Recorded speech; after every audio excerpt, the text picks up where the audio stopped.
안녕하세요. 네, 영화로 있는 책 5화입니다. 벌써 5화. 이제 다음이 마지막이에요. 너무 아쉬워요. 네, 저도 아쉽네요. 또 해요. 네? 또 합시다. 콘텐츠 만들어 주시나요? 콘텐츠요? 제가 한번 생각해 보도록 하겠습니다. 그럼 만약에 다음 화에서 그 다음 화가 안 나오면은 진선님이 콘텐츠를 안 짜주실 거고요.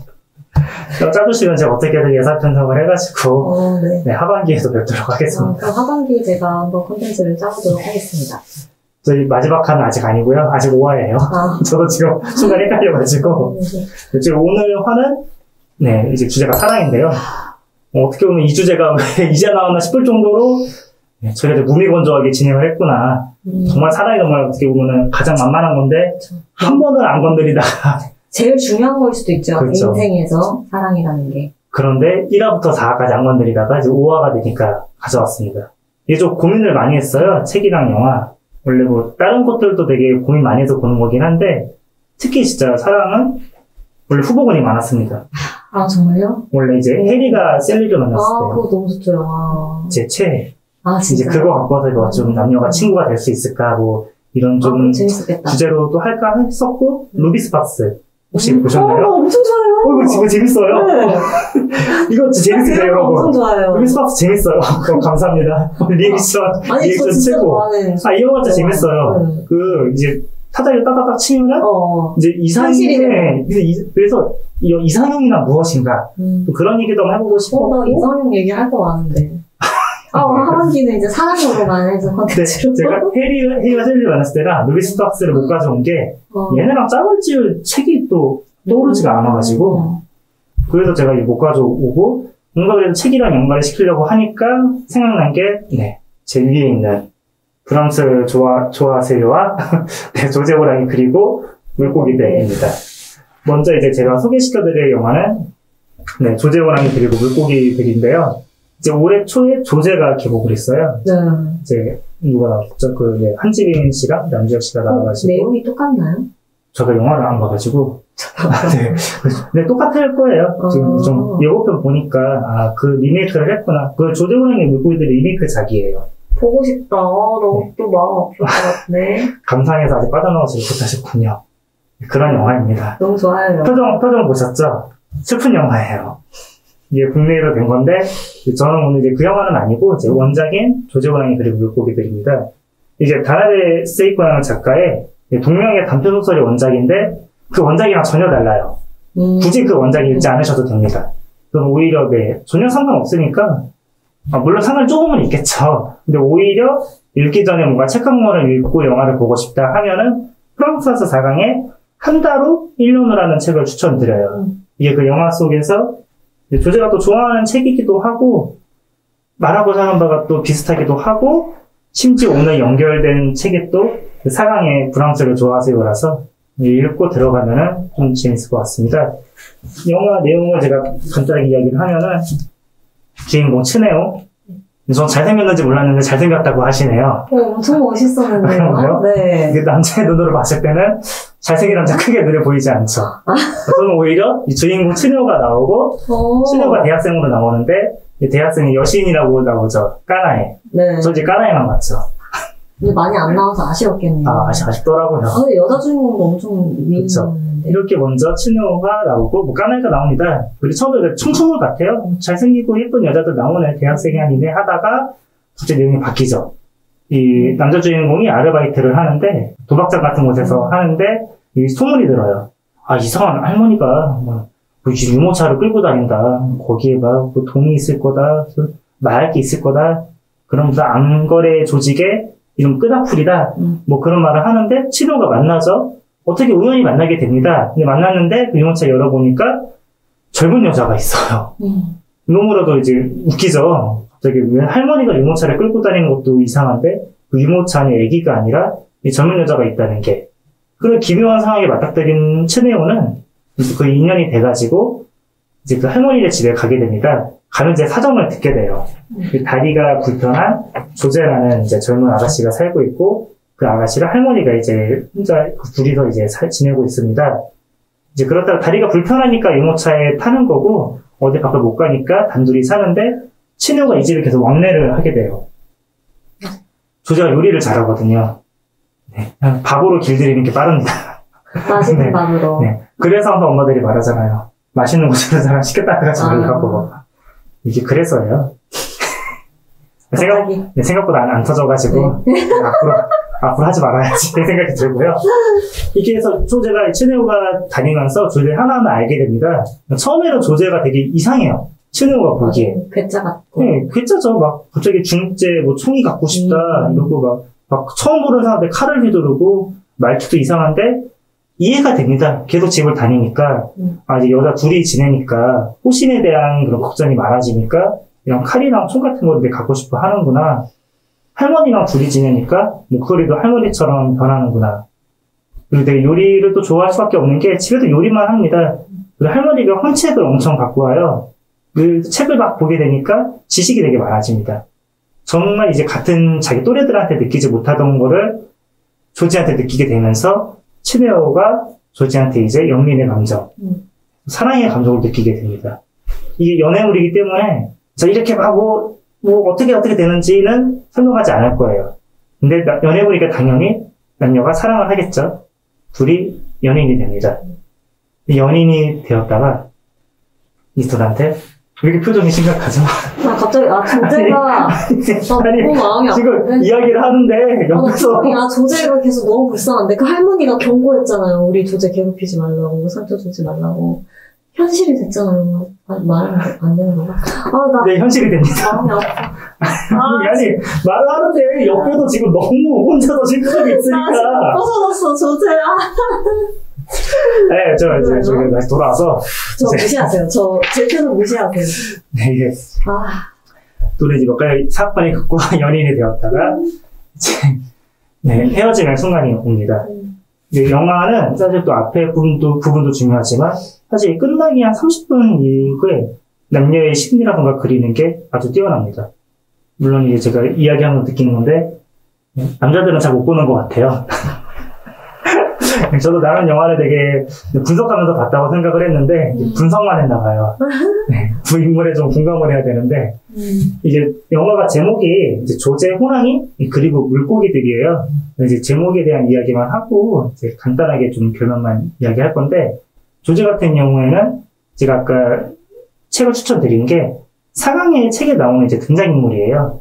어떻게 보면 조제라는 인물 자체는 그 책을 읽으면서 자기가 반한 이성적인 사람에 대한 거를 이제 만들어 놓고, 나 뭐 이런 사람이 좋아 해서 조제로 살고 있는 사람인데, 호랑이는 조제가 연애를 하면서 이제 남자친구한테 말을 합니다. 나 동물원에 가서 호랑이가 보고 싶다고.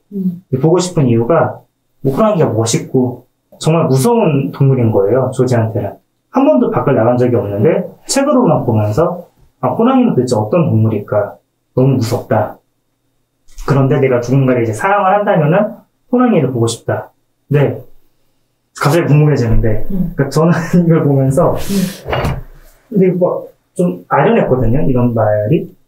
그러니까 이 조제가 말을 하는 게, 내가 뭐 남자친구가 생긴다면 호랑이를 보겠다가, 뭐뭐 하면은 뭐뭐 하고 싶다, 뭐 그런 조건처럼 들리지가 않고, 그 전까지 이게 차단되어 있잖아요. 사람을 만날 기회도 없었고, 나 할머니 과보 아래에서, 그 사랑도 하고 싶고 두려움도 하고 싶은데 그 조제가 있던 그 조그마한 방 안에서는 아무것도 허락되지 않은 거예요. 나는 호랑이를 보고 싶다고 하는 게 두려움마저도 겪어보고 싶다. 그런 공포.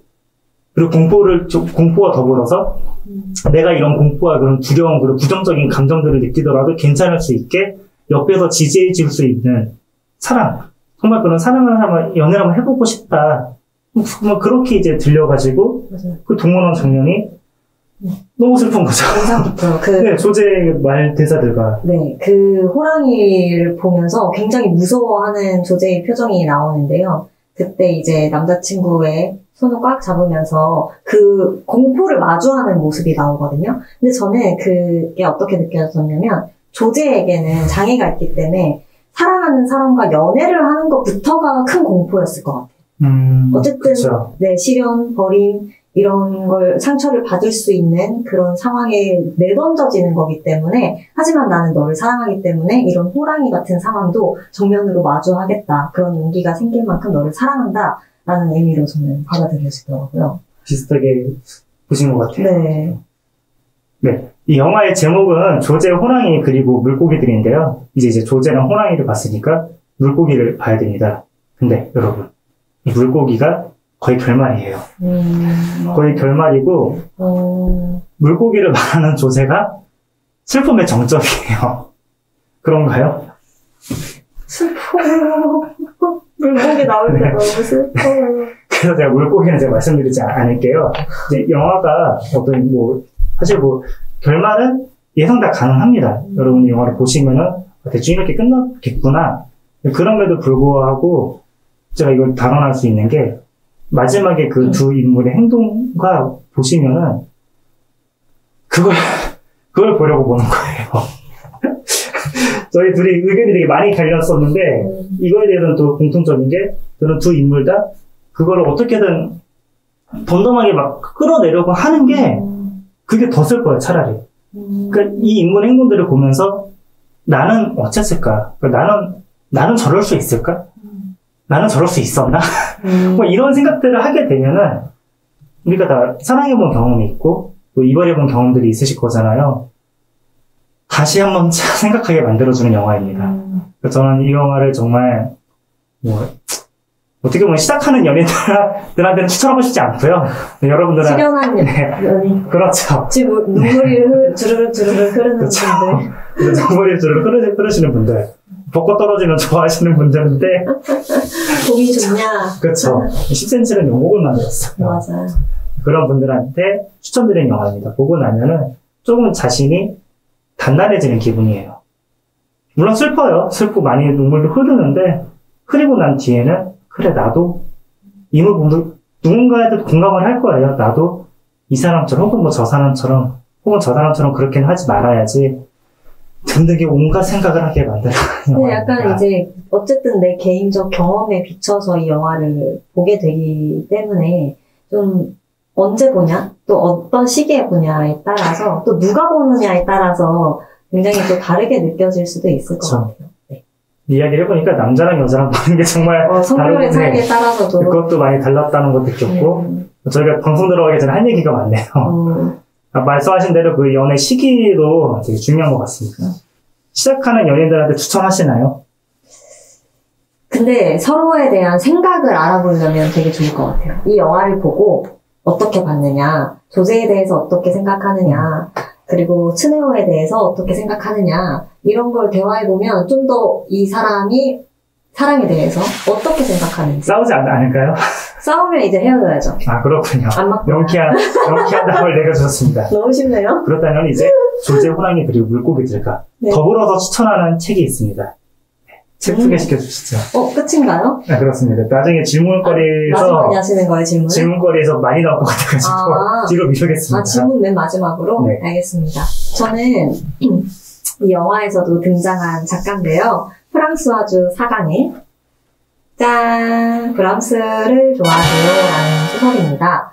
저는 이 소설은 사실 추천을 해주셔가지고 읽게 됐는데 너무 재밌게 읽었어요. 일단 제 스타일은 작가의 삶을 좀 먼저 들여다보고 그걸 통해서 작품을 해석하는 게 좀 더 풍요롭게 그렇죠. 작품을 즐길 수 있다고 생각해서 좀 작가를 소개를 해드리려고 하는데요. 이 소설 속에 등장하는 여자 주인공 폴의 나이가 39. 네, 나이가 많습니다. 네. 근데 이 소설을 쓸 당시 이 작가의 나이가 24살이었어요.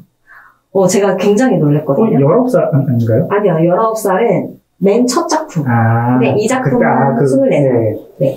24살 때 이 작품을 썼는데, 저는 이 나이는 이 소설을 다 읽고 나서 이 작가의 나이를 알았는데, 저도 30대인 사람으로서 폴의 감정선이 굉장히 어색하지 않았어요. 그러니까 그 나이에 맞았다고 생각해요. 39이라는 그 여성의 나이에 잘 맞는 감정선이라고 생각하면서 되게 이 작가의 나이는 그 이상이겠지라고 생각하면서 읽었는데 24살에 이런 39 여자의 감정선을 그려냈다는 게 이거 처음 읽을 때 그 생각 많이 했어요. 도대체 이 여자는 어떤 삶을 살았길래 이 나이에 이런 걸 썼나. 그쵸. 그러니까 도대체 근데 또 이 작가 보니까 결혼을 2번을 했더라고요. 다다단 네, 23살에 결혼을 하고 곧바로 이혼을 하고 27살에 또 재혼을 했는데 또 이혼을 이건 직후에 측이네요, 그러면. 거의 그런 것 같아요. 네. 아마 좀 그때 느꼈던 그런 그랬을 것 같아요. 담겨있지 않을까 싶은데, 근데 이 작가가 이렇게 19살에 심심풀이로 쓴 글이 문학 비평상 받고 막 베스트셀러 오르면서 되게 유명해졌는데, 근데 이 작가의 삶을 들여다보면 굉장히 비극적이에요. 이혼하고 결혼하고 이거 2번을 반복한 이후에 막 마약 복용 혐의, 탈세 혐의, 도박 중독, 막 이런 되게 어두운 이런 세계 속에 담겨져 있었던 사람이더라고요. 사랑이라고 하면 샵하고 다사다난. 파란만장, 이런 게 떠오를 만큼 좀 되게 다양한 삶을 살았는데 되게 멋있는 문구가 있죠. 이 타인에게 피해를 주지 않는 한 나는 나를 파괴할 권리가 있다. 이렇게 말을 해서 이 말이 되게 유명하고 또 이 문구가 김영하 소설의 제목이 되기도 했죠. 그래서 이 작가의 삶을 알고 나니까 이 소설 속의 여자 주인공의 이 감정선이 이렇게 좀 깊이 있고 좀 어둡죠. 사실 좀 어두운 면이 많거든요. 스토리 그런 감정선이 이해가 좀 됐는데 줄거리는 굉장히 간단해요. 인물도 딱 3명이 나오기 때문에 이 3명의 삼각관계 이야기인데, 이 39 여자, 이 폴이, 로제라는 자유분방한 남자와 연애를 오랫동안 했습니다. 남봉꾼 거의. 남봉꾼, 그러니까 되게 대놓고 거의 바람을 피고, 다른 여자를 만나고, 그리고 자기가 만나고 싶을 때만 폴을 만나러 오고, 집에 가고 싶을 때는 가고, 막 자기 멋대로인 사람이에요. 전형적인 드라마에 나오는 나쁜 남자. 그쵸. 드라마에 사실 못 나오는데 이 정도면은 검열에서 걸려가지고. 그 정도인가요? 제가 봤을 때 그 정도입니다. 그래요? 저는 근데 어쨌든, 로제가 이해 안 되지는 않았어요. 이게 이 사람으로서의 로제가 엄청 못된 게 아니라 그냥 그렇게 태어난 사람이었던 거죠. 아무튼. 근데 그런 이 관계에서 그 폴보다 14살이 어린, 진짜 25세 건장하고 젊고, 막 그런 멋있는, 예를 들면 츠네오 같은. 츠네오는 다르죠? 네. 아니, 츠네오 같은 외형이에요, 외형. 맞아, 거의. 츠네오 잘생겼잖아. 거의 신웅이란 캐릭터를 묘사할 때 웹소설이에요. 지나갈 때 모든 여자들이 그를 쳐다봤다. 차은우 같은 남자를. 맞아요. 네, 그런 남자가 나타납니다. 근데, 여자 입장에서는, 나보다 14살 어리면 그냥 애기 같기도 하고 너무 다른, 나랑은 전혀 이어질 수 없는 사람이라고 생각할 것 같은데, 근데 이 시몽이라는 아이가 이 폴을 사랑하게 됩니다. 열렬하게 구애를 또 하죠. 그래서 구애를 해요. 이 소설이지만 너무 부럽더라고요. 14살 사이 꼭 해볼 수 있을 것 같기도. 범죄 아닌가요, 14살? 범죄는 아니요. 네. 네, 아무튼 그래서 근데 이제 폴이 흔들립니다. 왜냐면 로제가 자신을 사랑해주지도 않고 다른 여자와 여행도 가고 이러는 상황에서 홀로 남겨지는 틈이 많았죠, 사실. 엄청 많죠. 틈이 많았던 이 폴의 삶에 시몽이 막 적극적으로 들어오기 때문에 폴은 이제 시몽을 받아주고 둘이 함께 사랑을 나누다가 결국 마지막에 이 폴은 시몽이 너무 부담스러워서, 너무 잘나서, 불안해서, 무서워서 그냥 항상 만나고 나를 버리고 만나도 되는, 그냥 다 맞추고 그게 마음이 제일 편한 로제에게 다시 돌아갑니다. 빨리 죽겠어요. 정말. 이런 속 터지는 내용이었어요. 네. 네, 그래서 이 3명의 인물이 굉장히 뚜렷한 캐릭터를 가지고 있고 각자 다 다른 상황에 놓여져 있기 때문에 좀 그 스토리에 몰입하면서 보기가 되게 좋은 소설이라고 생각을 했거든요. 그래서 읽다 보면은 읽는 또 시기에 따라 내가 원래 연애를 하다 보면 갑의 연애를 할 때도 있고 을의 연애를 할 때도 있잖아요. 그 연애의 끝에 이 소설을 읽으면 각각의 상황이 나를 대입시켜서 읽게 될 것 같아요. 그러네요. 갑의 연애를 했다면 약간 로제 같은. 그렇죠. 그랬을 거고, 을의 연애를 했다면 폴한테 감정이 됐을 거고. 그리고 또 만약에 엄청 열렬하게 짝사랑을 했다면 또 시몽에게 이렇게 감정이입을 할 수 있었을 것 같은데, 좀 봤을 때 아까 얘기했죠. 희대의 나쁜 놈이라고 얘기를 했는데, 그러면은 가장 마음에 드는 인물이 있나요? 이 세 명의 마음에 인물 중에. 드는 인물이요? 네.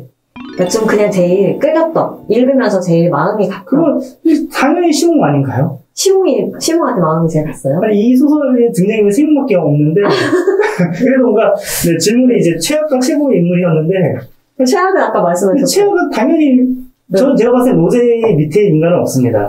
아까 이해가 된다고 하셨는데 역시 우리는 1화 때부터 조르바 때부터 달렸구나. 저는 공공기관의 수호자입니다.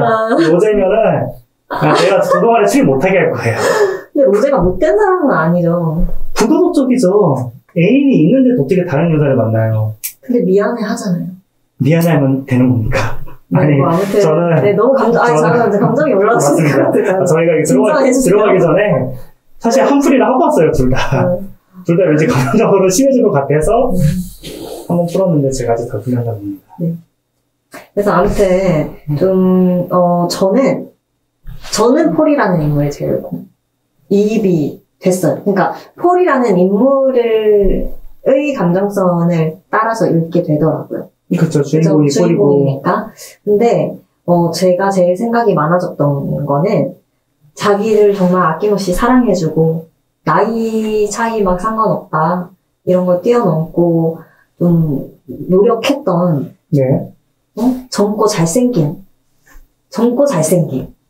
이 완벽한 이 시몽이 아닌 자기 자신을 외롭게 만들고 밤에 혼자 두고 딴 여자랑 그렇게 놀러 가는 그 로제를 선택하는 이 폴을 보고 생각이 많아졌거든요. 그렇죠. 과연 이 작가는 폴을 통해서 어떤 얘기를 하고 싶었던 걸까 이런 생각을 조금 많이 했는데 제가 예를 들어볼게요. 만약에 본인이 이거 웃으면서 질문하니까 아니, 무서운데 무슨 질문이죠? 이상형 있을 거 아니에요? 네. 연예인 누구예요? 연예인이요? 네. 네. 김태희 같은 네. 머리도 똑똑하고 집안도 좋고 예쁘고 몸매도 완벽한데 나를 너무 사랑한대. 어떠실 것 같아요? 감사하죠. 감사한데 감사합니다. 감사하기만 할까요? 받아들일 수 있으실 것 같아요? 저렇게 완벽한 여자가 그러면 부담스러울 것 같네요. 비 같은 남자 만나는데 왜 옆에 저런 남자 만나지? 이 질문하려고 그런 거죠. 그 공격을 내가 미끼를 물었구나. 상상을 해보시라고. 저희가 5화까지 가면서 많이 친해졌네요. 아니 그러니까 수식으로 돌아갈게요. 제 핵심은 그러니까 제가 말하고자 하는 핵심은 마냥 즐기지 못하는 거죠. 연애를 하면서도 무서운 게 많고 이렇게 두려운 게 많은 거죠. 그리고 이런 불안이 기본적으로 깔릴 것 같아요. 이런 완벽한 남자는 다른 여자가 체가할 수도 있고 끊임없이 나는 이 남자의 매력 때문에 불안해해야 한다.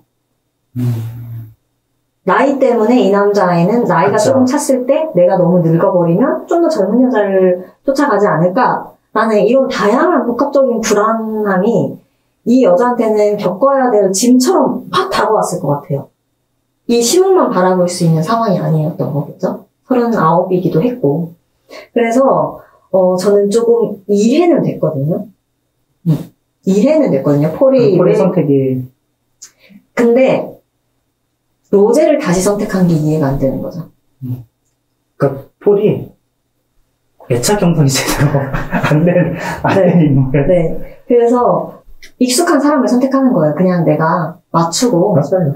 이 남자는 부담이 없잖아요. 로제를 만났을 때는 남들이 누가 봐도 일단 다 커플인 거 알고 그냥 그렇게 오래 잘 만나고 있는 사이인 것도 알고 굳이 내가 이런 불안감을 이기면서 이런 완벽한 남자를 만날 만큼 에너지도 없고 그냥 편한 거예요. 익숙하고 나를 놓아버리고 나를 잃어버리는 게 오히려 편해진 거죠.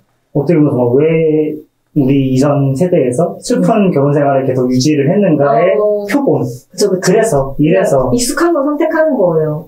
극복하지 않고.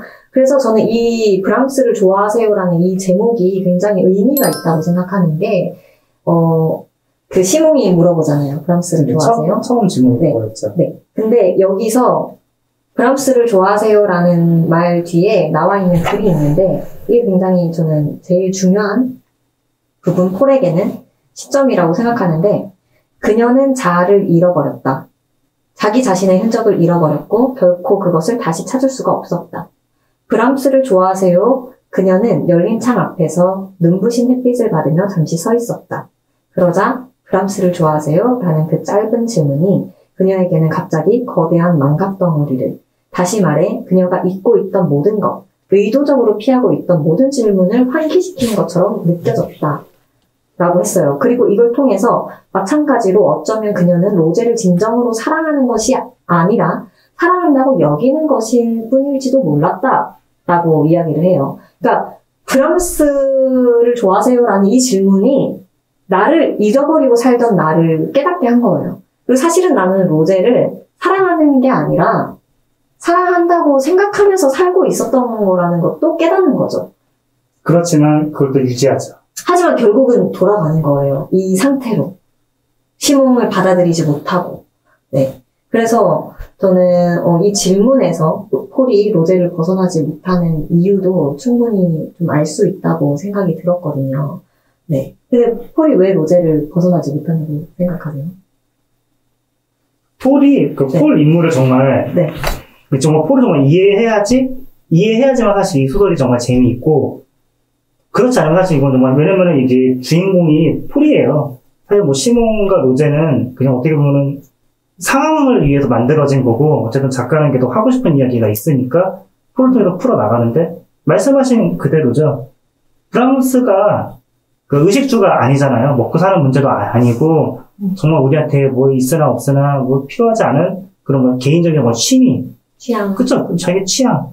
브람스라는, 네, 이거 동명의 이제 드라마가 있어가지고 사람들이 헷갈릴 수 있는데, 이제 뭐 브람스 작곡가를 좋아하세요. 그건 정말 예민한 걸 물어보는 거죠. 내가 정말 그런 상관이 없는데 내가 그런 게 있었나? 그러니까 자기가 흔들리고 있잖아요. 그 질문을 받으면서. 그래.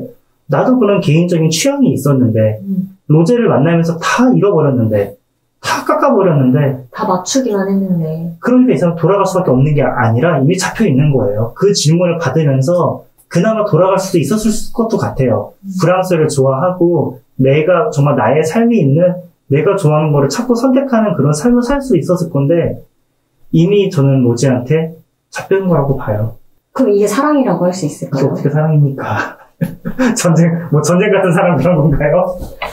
지옥 같은 사랑? 저는 그래서 이 사랑을 물어본 게, 전 폴이 자기 자신을 너무 사랑하지 않는 것 같아요. 아끼지 않아 보였어요. 그쵸? 로제를 사랑하는 것부터가, 자기 자신을 사랑하지 않는 행동이죠. 그쵸? 그런 나를 막대하고, 외롭게 만들고, 쉽게 대하는 이 남자를 다 맞춰주는 것부터가 좀 굉장히 자기 자존감이 떨어져 있는 이런 내면이 굉장히 약한 여성인데, 그러니까 그 시몽이라는 되게 밝고 자신감 넘치고 열정적인 남자가 더 부담스럽게 다가왔을 것 같아요. 분리장애가 있지 않았나 추측을 해봅니다. 폴한테 그런 게 있지 않았을까. 이제 책에 대한 질문거리를 다 나눠봤는데요. 그럼 이제 영화로 돌아가서 거의 뭐 비슷한 질문인데, 이제 만약에 조제랑 치네오가 만약에 헤어지지 않고, 근데 그런 일이 없었어. 헤어졌을 거예요, 둘이. 그렇지 않고 엄마 집에 찾아갔다. 부모님 집에 찾아가서 인사드리고 결혼을 했다. 둘은 잘 살았을까요? 그럼요. 그런가요? 네, 저는 그래요. 아니, 저도 그래서 둘이 지금 갈려야 되는데. 아니, 그럼 저한테 미리 제가 그럼요라고 할 거니까 그러지 말라고 해주셔서. 왜냐면 저희가 여태까지 한 번도 맞추지 않았는데 다 갈려가지고 고민도 안 해가지고 갖고 왔거든요. 나는 그럴 용기가 있으면 평생 행복하게 살 수 있었을 맞아요. 거라 생각해요. 저도 둘이 행복했을 것 같아요. 네, 근데 츠네오가 용기가 없었죠. 피했죠. 도망갔잖아요. 조제가 또 붙잡았으면 되지 않았을까? 그거는 아니에요. 왜죠? 사랑을 마음이 한 명이 떠났는데 붙잡고 구걸한다고 이어질 수 있는 게 아니라고 생각하거든요. 사람 마음은. 사랑이 어떻게 가서 일정적으로 유지가 되나요? 사랑이 어느 한쪽이 없어지더라도 그때 다른 한쪽이 잡아줌으로써 시간이 지났을 때 10년 뭐 20년 뒤에 그때 네가 잡아줘서 내가 다시 이렇게 돌아올 수도 있잖아요. 근데 그게 그러면 많은 연인들이 헤어지지 않겠죠? 그렇죠? 붙잡아서 마음이 돌아가면? 어차피 붙잡아도 똑같은 이유로 그럴 것이다? 네. 저는 그리고, 처음에 그 할머니가 걔 앞에, 로제 앞에 나타나지 말라고 하잖아요. 쫓아내잖아요, 츠네오를. 네. 그건 저는 이제 미리 알고 있었던 생각이에요. 할머니가 알고 있으니까. 얘는 얼마나 손이 많이 가는 애고, 너라는 애가 감당할 수 있는 애가 아니야. 이렇게 얘기하거든요.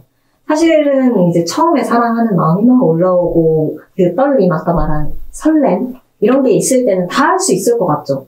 다 용기 낼 수 있을 것 같지만, 사실은 사랑은 그게 아니거든요.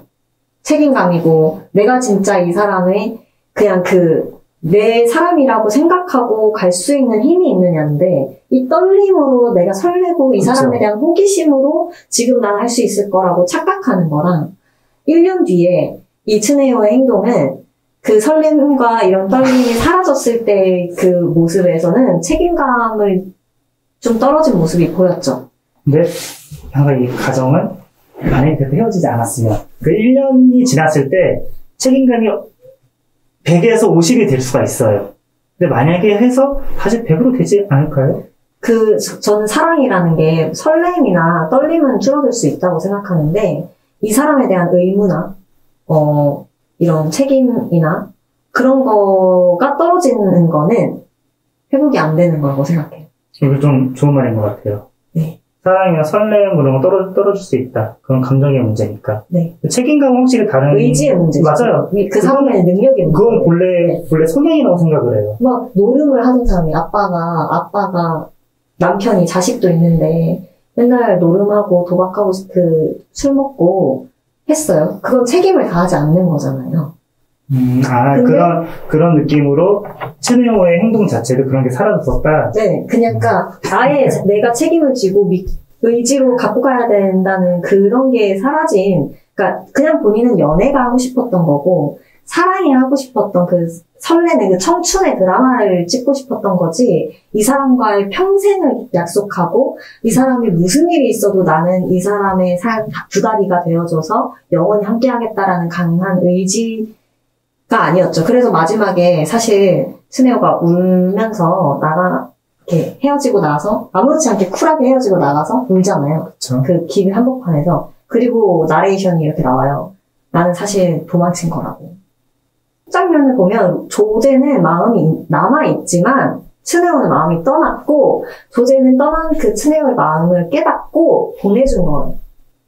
근데 그 조제라는 사람이 장애를 갖고 타고났기 때문에 사실 그런 설레는 연애 한번 해보고 그런 경험, 내 젊은 날에 불태웠던 사랑의 경험, 연애 경험을 해볼 수 있는 기회를 줬다는 거에서도 츠네오한테 고마워한다고 했어요. 그때 나는 영원히 이런 동굴 속에서 맞아요. 이렇게 둥둥 떠다녀도 난 그래도 좋을 것 같아 라고 했어요. 왜냐면 지금 나는 이 경험을 해봤던 게 나한테 내 삶의 원동력이 될 거야 라고 해서, 난 그래서 또 조제가 너무 멋있다.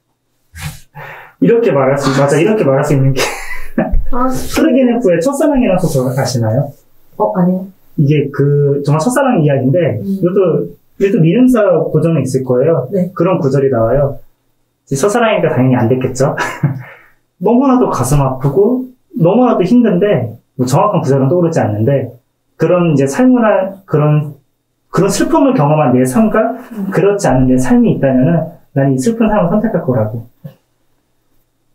설령 슬펐더라도, 나도 그럴래요. 나는 과거에 아팠던 상처들도 다 맞습니다. 제가 선택하겠어요. 요즘에 제가 너무나도 좋아하는 구절인데, 사실 이게 지금 제목이 지금 정말 기억이 나지 않는데, 한낮의 우울인가? 이제 그런 책에 나오는 구절인데, 부재를 이제 슬픔으로 느껴야지만 사랑을 할 수 있다. 뭐 이런 이제 구절이 나와요. 제가 지금 준비하고 온 게 아니어가지고 정확한 문장은 떠오르지 않는데, 그게 많이 생각이 나요. 이 영화를 또 보면. 어떻게 보면 조제는 정말 용기 있는 사람이 이렇게 말을 할 수 있다는 게, 그래서 영화 제목을 정말 잘 지었어요. 그러니까 조제, 호랑이 그리고 물고기들의 그게 다 들어가 있는 것 같아요. 오늘 이제 사랑에 대한 영화랑 책을 갖고 이야기를 나눠봤는데요. 오늘 이제 뭐 프랑스를 좋아하세요, 혹은 조제, 호랑이 그리고 물고기들이 재미있었다면은 제가 또 영화 한 편을 추천드립니다. 네. 이게 더 랍스터. 표지가 써놔야지. 상당히 더 랍스터? 네, 이거 안 보셨나요? 네. 이거 추천드립니다. 특이해요. 이게 거의 설정이 판타지예요. 연애를 안 하면은 45일 동안 커플이 되지 않으면은 사람이 동물이 돼요.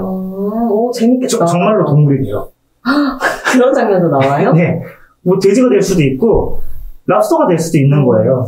근데 이게 정말 재밌겠다. 말도 안 되는 상황을 만들어 놨을 때 인물들이 어떻게 대처를 하는지 사실 이게 상황은 엄청 특이한데 풀어내는 이야기는 또 엄청 진부하다가도 마무리 짓는 게 영화가 잘 만들었어요. 그러니까 어떻게 보면 되게 진부한 이야기를 풀어내는데 야 그런 이야기를 하려고 이렇게까지 했다고?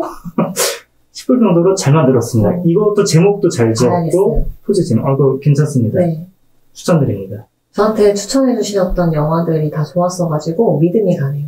네. 나름 영화 블로거로 활동했던 사람이라 인증합니다. 네. 저희 5화까지 봤고요. 네. 진서님도 인증한 더 랍스터까지 보시면 더 좋을 것 같습니다. 저희 이제 다음 화 마지막 6화에서 뵙도록 하겠습니다. 네, 안녕.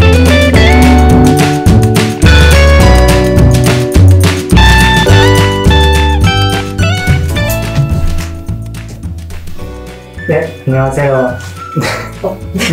괜찮은가요? 다시 하겠습니다. 네, 편집되는 길 받고 가셔도. 일부분 편집? 편집이 돼서 너무 좋아요. 너무 마음 편해. 맞아.